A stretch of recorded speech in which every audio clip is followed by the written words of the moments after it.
Now back to the Wisconsin Vegetable Gardener Radio Show, which is presented to you by Power Planter Earth Augers, the official digging tool. To find the right size for your digging project, visit powerplanter.com. Now here are your hosts, Joey and Holly Baird.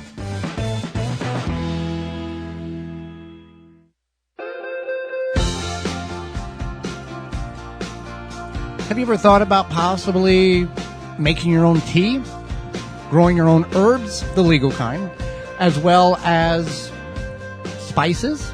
Well, we're going to cover all of that here in the next handful of minutes to enlighten you and bring forth some knowledge that maybe you're not fully aware of exists in what you can do in your own backyard or in containers.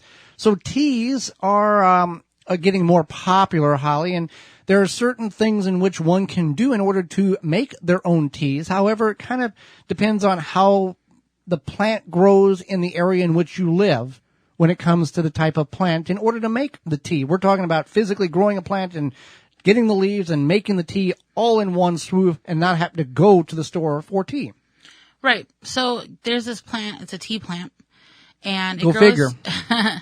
It grows actually in zone 8. So if you don't live in zone 8, you can grow it like on a patio or whatever. In a container or in a greenhouse. Yeah. Yeah. And then you just bring it in during winter. Right.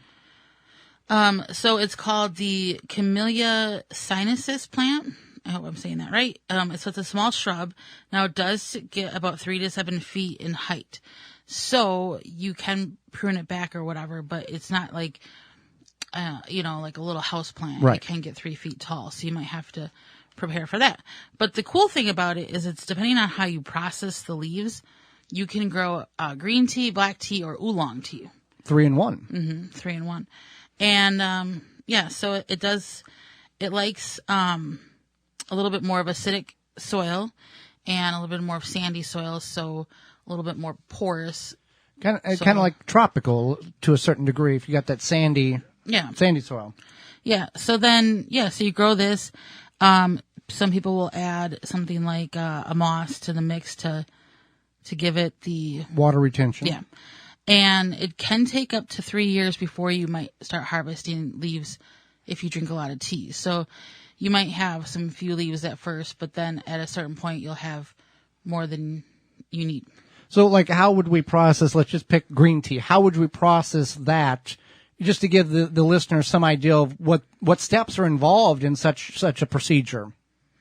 So what you would do is so this is a whole process, but you pluck the youngest leaves, and the leaf buds, and then you would let them dry in the shade for a few hours, and then you steam the leaves. So you steam them like you would steam vegetables, like broccoli or something. Uh-huh. And then you can spread them on a baking sheet and then dry them in the oven at 250 for 20 minutes.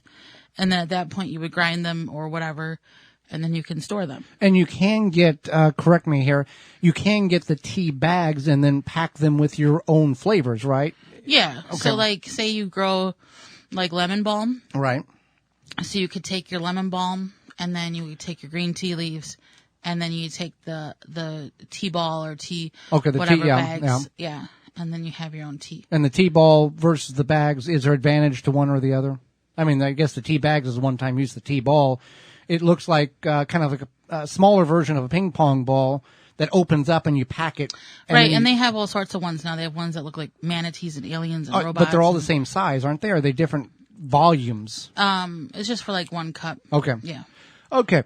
So that's, just a brief thing about tea. I thought that was kind of interesting that you can make your own tea. You don't have to rely on some foreign country or farm far away in order to make some tea. Obviously, if you're going to drink a lot of tea, some investment is needed for this.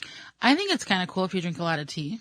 Well, even if you just have it in the corner, like if you have a 3-season or 4-season porch, you could have that in that corner and do the necessary requirements for it, and you could have your own tea plant. It's a pretty plant. Yeah.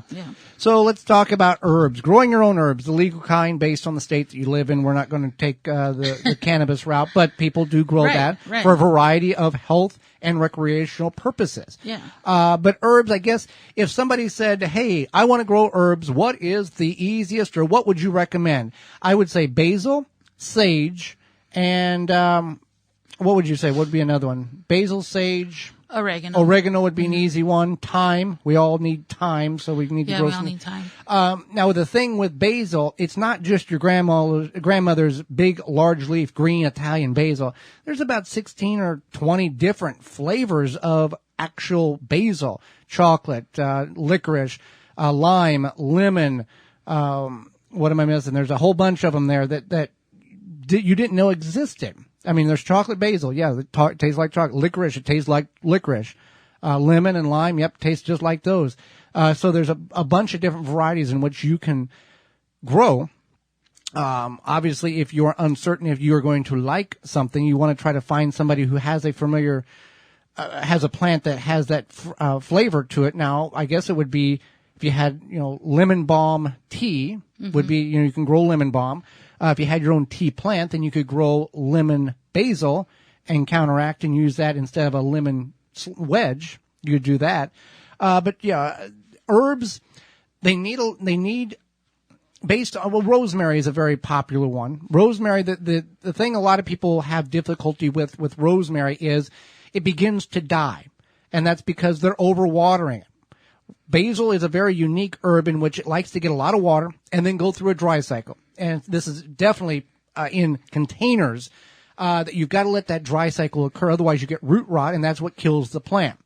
You can also take on almost virtually any herb. You can propagate it by cuttings and extend your plant. That's what we did for a number of years. We would get a rosemary plant, and then we'd just take cuttings off of it, root it in water, then plant it, and we carried on that a great deal. That's for like probably 6 years, I think. Yeah.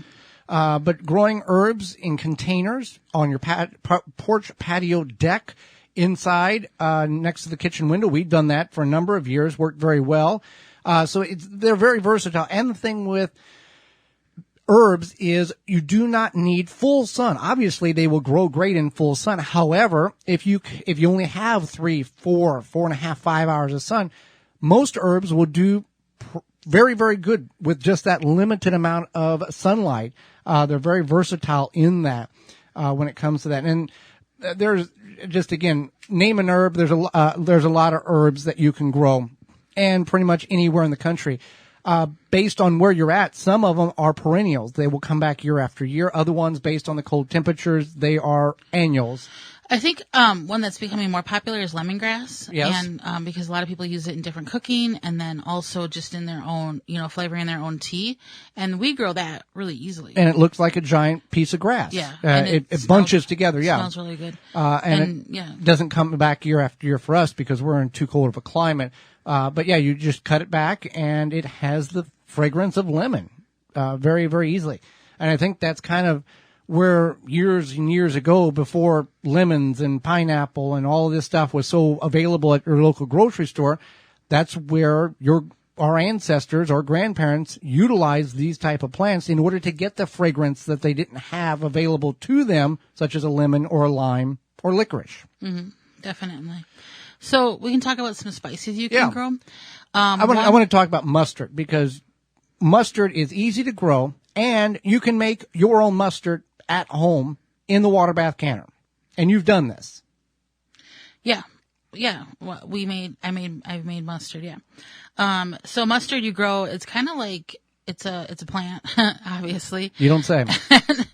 You're growing the seed. So what's happening is, if you live in a climate where you grow mustard, mustard's an easy crop to grow. You're growing the seed. You're using the seed as the actual plant or the item in which you're turning in to the actual mustard. And so it's going to be a mustard plant. Right. And so you want the plant to bolt, essentially, so you can get the seed. In this instance, that's a good thing. Yeah, and that's what you're doing. So same thing with cilantro. If your cilantro bolts, then you get coriander seed, which is the seed for the cilantro. But anyway, talk about the ease of mustard now, because people are unfamiliar that you can can your own mustard. Yeah, so mustard, you just get your mustard seeds, you cook them down, you puree them, and then you can add flavoring, whether there be like, most people sometimes will add like a cherry, honey, cranberry, even beer, and you follow that recipe, and then you add a little vinegar. You can put beer mustard on your beer brats while drinking beer. Yeah. Okay. That's very Wisconsin. So yeah, you cook it down, you puree it, and then you add the flavor, whatever you're adding, and then you add some vinegar and you can it, and it's really tasty. Well, another spice in which you can grow, and we planted it just a couple of weeks ago, was garlic. You can plant garlic. You can make, dry garlic powder from garlic. That, many people use the fresh garlic. You can get your garlic from BigElkGarlicFarm.com. Great farm there in Pennsylvania. Ships across the country. And you can actually take your garlic that you harvested in spring, grind it up, dry it out, and turn it into garlic powder. It's very easy to do. If you have leftover garlic that's not good enough to plant, or you're trying to get rid of the old stuff before you bring in the new stuff in the spring, make garlic powder out of it. Works very, very well. And it's so potent a fragrance compared to the store-bought stuff that you're familiar with. What else do we have here? So we also have, let's see here. We've got lavender. Yeah, lavender. We've tried growing lavender. Lavender is a unique plant that sometimes, if it likes you, it'll grow very well for you, and other times it doesn't grow very good. But there's a lot of things in which you can do with lavender, not only the flower, but also the stems for the fragrance, and the people make potpourri out of it. They will actually cook with it as well. Put in tea, lavender tea. It's very relaxing. Dill is another very popular one, and based on your environmental, your location, can be labeled as an invasive species, invasive plant, because of the vigorous that the plant produces, the seeds. We planted dill in our front yard garden containers about 10 years ago, and it went to seed, and we transitioned the containers to a ground garden, and we've still never had to plant dill because we just get dill all over the place. And a couple of years we ended up doing a experiment, and we got 1 gallon, 2 half-gallon mason jars full of clean dill seed, and we didn't even make a dent in it. No, dill is definitely very, very aggressive. So it's, if you do grow it, you want to be mindful of where you're putting it. Cayenne peppers. Yeah. You can make your own cayenne hot sauce, or not your hot chili powder. Certainly do it that way. Very easily to do so. Just grow hot peppers, let them dry out, grind them up.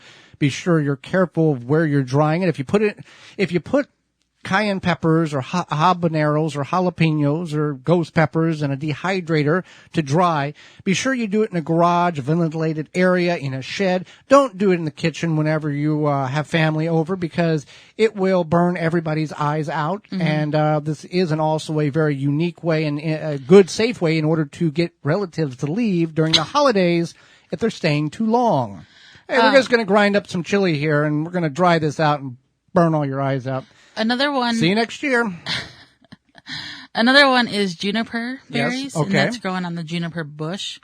And yeah, I guess it's really easy to grow. And then you're harvesting the berries, and then you're doing whatever you need to do with it. A lot of times that's how gin is made, but also, cause juniper does have a kind of a earthy, piney flavor. So that is one that you could grow, and it's a very pretty bluish berry. These are just some, and I'll give you a little tip here. If you are wanting to try this, that's great. But if you're wanting to just, utilize your garden for other, more easily grown vegetables, such as beans, tomatoes, fill in the blank, and you want to purchase your spices, you want to go to a spice shop, or if your grocery store has a bulk area of spices, that typically has the fresher spices in it, even though it's ground up in bulk. The turnaround on that is much quicker, and it's cheaper to buy in bulk, because sometimes you have a recipe that needs 2 tablespoons, and then you buy this whole bottle of stuff for like $8-9, and you never use it again. So look at the bulk materials. Go to your spice shop that you have, if you have one available. That's a better way in order to buy spices for the freshness. After a certain period of time, herbs or spices in the grocery store in those containers lose their they're done. So spices, herbs, and teas are things in which you can grow in your garden. For more information, please visit thewisconsinvegetablegardener.com.